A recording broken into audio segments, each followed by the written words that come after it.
नर्मदे हर नर्मदे हर नर्मदे हर। माँ पतित पावनी जगदायनी आनंद कंदिनी वरदायनी वैराग्यदायनी। नर्मदा मैया के चरणों में साष्टांग दंडवत प्रणाम। और ये जो हमारे पीछे है सदगुरु श्री गजानन महाराज जी के चरणों में साष्टांग दंडवत प्रणाम। और ये जो मेरा चैनल है प्राचीन तीर्थों स्थलों के इतिहास पे बने हुए सभी माँ नर्मदा जी के भक्त परिवार एवं परिक्रमावासी जो परिक्रमा में चल रहे हैं, जिनकी परिक्रमा हो चुकी है और जिनको परिक्रमा करने की इच्छा है, ऐसे सभी संत महानुभावों के चरणों में सेवक का सादर साष्टांग दंडवत प्रणाम।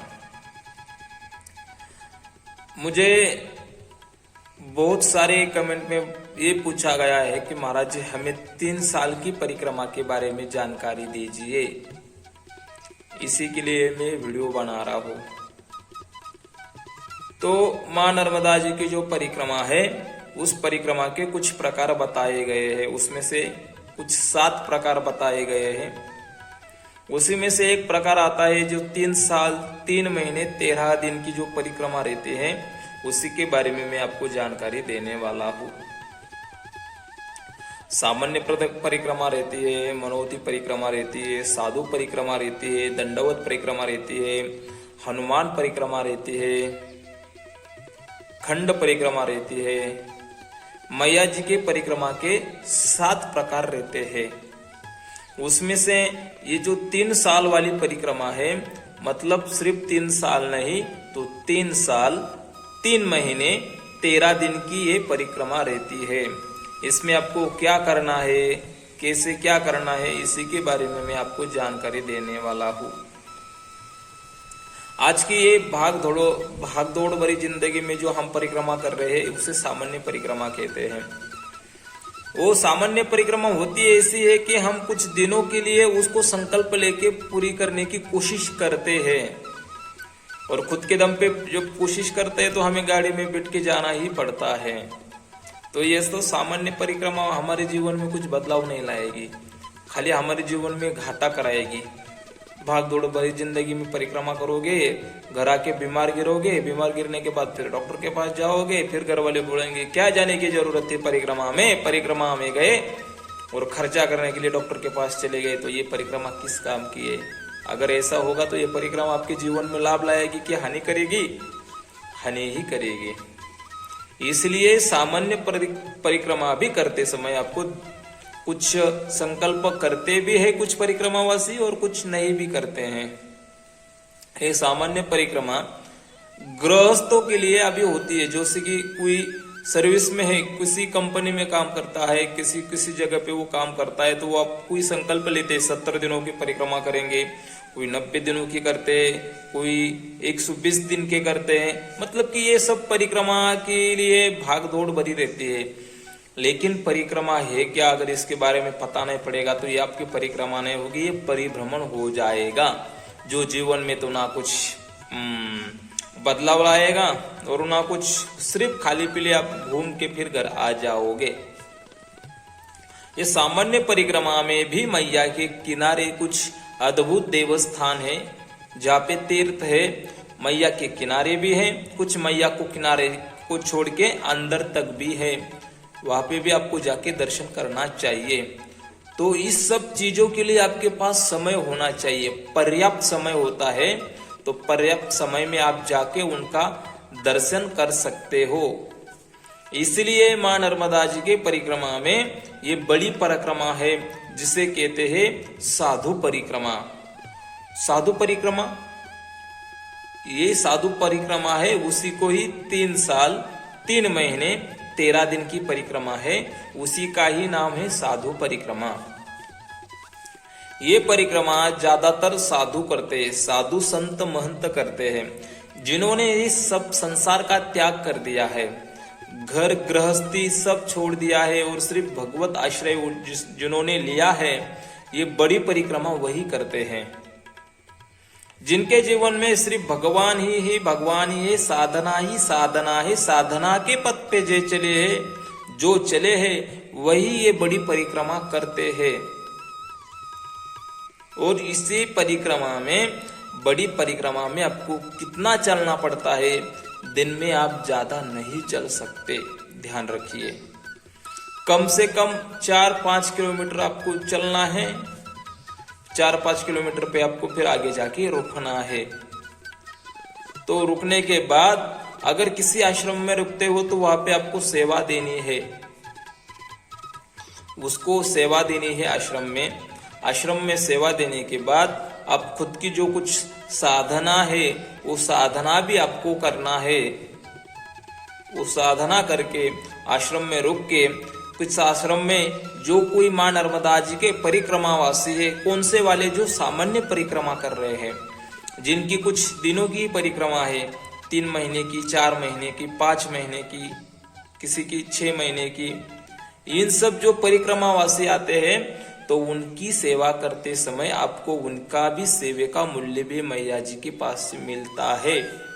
तो इनकी भी आपको सेवा करनी है। कोई करता है, कोई नहीं करता है, पर 3 साल की जो परिक्रमा है उसमें आपको ये करना ही पड़ता है, क्योंकि आश्रम में रुकते हो तो आश्रम वाले आपको सेवे के बिना नहीं रुका सकते।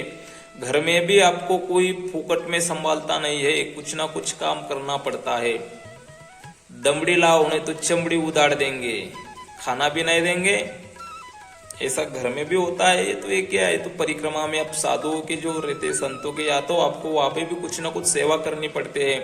कुछ भी कर सकते हो, भगवान के जो पूजा के बर्तन रहते हैं उसको आप साफ कर सकते हो, भोजन बना सकते हो, कपड़ा धो सकते हो, आश्रम में झाड़ू पोछा कर सकते हो, कुछ भी, लेकिन आपको सेवा करनी पड़ती है। तो ये बड़ी परिक्रमा में आपको इसको भी ध्यान देना है। और सबसे महत्वपूर्ण बात है, ये परिक्रमा करते समय मैया के किनारे बहुत सारे जो तीर्थ है, उसी तीर्थ के दर्शन करते समय आपको एक अद्भुत विलक्षण आनंद भी मिलता है, जो सामान्य परिक्रमा करने वाले जो है उनको ये नहीं मिलता है। 3 साल 3 महीने 13 दिन की ये परिक्रमा बड़ी वाली रहती है। उसमें आपको 1 साल आपका चातुर्मास में जाता है। चातुर्मास मतलब है क्या, अभी ये तो सबको पता है, बताने की क्या जरूरत है, फिर भी मैं बताता हूँ। चातुर्मास मतलब रहता है कि देवशयनी एकादशी को भगवान विष्णु शयन ग्रह में जाके शयनस्थ होते हैं, मतलब सभी देवी देवताएं सो जाते हैं। और इस ऋतु काल में पर्जन्य के तरफ से बहुत बारिश होती है, और बारिश के कारण नर्मदा जी में बहुत बाढ़ आती है, और मां नर्मदा जी के किनारे जितने भी नदियों का संगम है, उसी संगम में ज्यादा पानी बढ़ता है। इसी को चातुर्मास कहते हैं। इस चातुर्मास में सभी देवी देवताओं की जो शक्ति रहती है वो सुषुप्ति अवस्था में जाती है, मतलब वो वहां पे रुक जाती है। इस चातुर्मास के काल में किसी भी शुभ कार्य करने को आपको शास्त्र अनुमति नहीं देता है।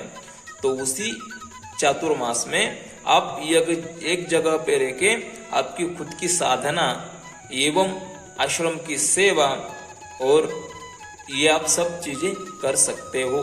3 साल 3 महीने की परिक्रमा के बारे में मैं आपको जानकारी दे रहा हूँ। और 3 साल जो 1 साल है, 1 साल में आपको 12 माह लगते हैं, तो 12 महीने चातुर्मास रहता है 4 महीने का, मतलब 4 त्रिक 12, 1 साल आपका पूरा चातुर्मास में जाता है। और बचे हुए 2 साल 3 महीने 13 दिन में आपको चलना है मैया के किनारे, जिसे साधु परिक्रमा कहते हैं। चलते समय आपको ज्यादा तो कुछ नहीं, जैसे सामान्य परिक्रमा का नियम रहता है वैसे भी आप कर सकते हो, लेकिन इसमें आपको ध्यान देना है, कहीं भी रुको, मैया के किनारे में अगर रुकते हो तो उस जगह के सभी देवी देवताओं को आपको दर्शन करने का लाभ मिलता है। मतलब किसी कम समय में आपको परिक्रमा करनी नहीं है, तो आपके जो 3 साल की परिक्रमा है पूरे तीर्थ आप घूम सकते हो मैया के किनारे। चलते समय बहुत सारे साधु रहते हैं जो निरीक्षण करते रहते हैं, और निरीक्षण करते समय अगर उनको किसी जगह पे रुकने की इच्छा निर्माण होती है तो बहुत काल तक वो वहां पे रुक सकते हैं। अगर कोई आश्रम में आपको अच्छा लगता है तो आप वहां पे भी रुक सकते हो। मैया के किनारे बहुत सारे आश्रम हैं जहाँ पे आप 4 मास तक रुक सकते हो। मैं उनका कुछ जो है उनका नाम भी आपको बताऊंगा। कांद्रोज में है श्री कार्तिकेश्वर महादेव, कांद्रोज में आपको मिलेगा, वहां पर भी आप चातुर्मास कर सकते हो। फिर गुजरात में आता है जगदीश मढ़ी, वहां पर भी आप परिक्रमा में चातुर्मास कर सकते हो।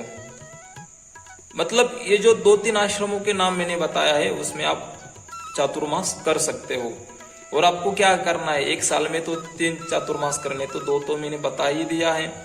और आगे चलते समय आपको अगर किसी दूसरे स्थान पे अच्छा लगता है तो आप वहां पे भी रुक सकते हो, चातुर्मास कर सकते हो। रामानंद स्वामी महाराज जी का आश्रम लगता है, वहां पर भी आप चातुर्मास कर सकते हो। मैंने 3 आश्रमों के नाम आपको बता दिए। आगे आपकी इच्छा, बहुत सारे आश्रम है, बहुत सारे, लेकिन हमें चातुर्मास भी करना है तो कुछ सत्संग भी हमें होना चाहिए। जितना हो सके मां नर्मदा जी के बारे में जानने की कोशिश करें, साधु संतों के साथ में बैठा करें, सत्संग करते रहिए। और अगर आप वहां पे जाओगे परिक्रमा करके फिर शाम को यार बहुत परेशान है, याद आ रही है घर की, तुम कहाँ हो, तुम कैसी हो, मैं आऊंगा, तो ये परिक्रमा आपके जीवन में ना तो बदलाव लाएगी ना कुछ लाएगी। 3 साल हो या 3 दिन हो, घर को छोड़ दो और मैया के प्रति स्नेह भाव रखिए और फिर परिक्रमा करिए। तो ये 3 साल 3 महीने 13 दिन की परिक्रमा है। मैंने आपको उसके बारे में जानकारी दे रहा हूं और जो दी है ये जानकारी आपके लिए बहुत सही है। बहुत सारे आश्रम में मैया के 2 किनारे है, दक्षिण तट उत्तर तट। आप एक परिक्रमा में चलते समय पहला चातुर्मास आप मैया के दक्षिण तट पे कर सकते हो, दूसरा उत्तर तट में कर सकते हो। अगर आपको अच्छा लगता है तो आप गुजरात में 2 कर सकते हो, एमपी में भी कर सकते हो। आगे आपकी इच्छा है, आपकी मर्जी है। 3 साल 3 महीने 13 दिन में आपको पूरी परिक्रमा करनी है अगर आप संकल्प लेते हो तो। और इस परिक्रमा को आपको संकल्प ही उठाना पड़ता है। बाकी जो सामान्य परिक्रमा है उसमें आप संकल्प भी कर सकते हो और संकल्प नहीं भी कर सकते हो तो भी चलेगा, लेकिन बड़ी वाली तो संकल्प करते हो तो ध्यान रखिए। क्योंकि होता यह है कि एक मैया जी का परिक्रमा का एक प्रकार है खंड परिक्रमा, मतलब कि आपकी इच्छा है जब तक चलना है तब तक आप चल सकते हो, फिर उसको वहां पे रुक के घर आ सकते हो, फिर आपको समय मिलने के बाद उस जगह से आप परिक्रमा उठा सकते हो। लेकिन ये परिक्रमा न तो साधना के लिए ना तो अवश्य अच्छी है ना जीवन के लिए, क्योंकि क्या भरोसा है इस जिंदगी का, साथ देती नहीं है किसी का। हमें लगेगा कि हम थोड़ा दिन घर में रहेंगे फिर विश्राम के परिक्रमा में जाएंगे, और अगर हम ना जा पाए तो परिक्रमा भी अधूरी रह जाएगी और ये जिंदगी भी कभी भी आपका साथ नहीं देती। इसके लिए आपको ध्यान देना है, जब भी जाओ तो परिक्रमा पूरी करके ही वापस आओ, वैसे घर पे मत आओ। किसी भी परिक्रमा ले लो, साधु परिक्रमा लीजिए, और 3 साल 3 महीने की परिक्रमा अगर चलते हो आप, 3 साल 3 महीने 13 दिन की परिक्रमा, तो उसको पूरा करके ही आपको घर आना है। तभी आपको उसी परिक्रमा के दौरान मां नर्मदा जी की अनुभूति होता रहेगा, अनुभव भी आप लेते रहोगे और जीवन में आपकी बदलाव आते रहेंगे। ये बड़ी परिक्रमा है, बड़ा ही छोटा सा जीवन है, उसको बदलने के लिए, परिवर्तन के लिए ये बड़ी परिक्रमा है, उसमें आपके जीवन में बहुत सारे लाभ मिलेंगे। मुझे जो पूछा गया था कि 3 साल 3 महीने 13 दिन की परिक्रमा के बारे में जानकारी दीजिए, तो मैंने ये जानकारी के लिए वीडियो बनाया है। अगर आपको ये वीडियो पसंद आता है तो हमारे चैनल को सब्सक्राइब करें, लाइक करें, शेयर करें और बेल आइकन प्रेस करके नोटिफिकेशन को ऑन करके रखें, ताकि आने वाले वीडियो की जानकारी आपको मैं देता रहूँगा। अगर आप वीडियो को भी सपोर्ट करोगे तो मैं देता रहूँगा, आप पूछोगे तो मैं बताता रहूँगा। अगर आप ना देखोगे ना पूछोगे तो मैं क्या बताऊँगा। इसलिए आपका भी हमें प्रेम चाहिए, आपका प्यार चाहिए, सपोर्ट चाहिए। कमेंट करके पूछिए, मुझे पता होगा तो मैं बताऊंगा, नहीं होगा तो थोड़ा सा मैं उसके बारे में थोड़ा सा अभ्यास करके फिर आपको बताऊंगा। अगर आपको ये पसंद आते हैं तो हमारे प्राचीन तीर्थ और स्थलों को इतिहास का जो चैनल है उसको प्लीज सब्सक्राइब कर दीजिए। आज के लिए बस इतना ही। आगे के लिए नर्मदे हर नर्मदे हर नर्मदे हर।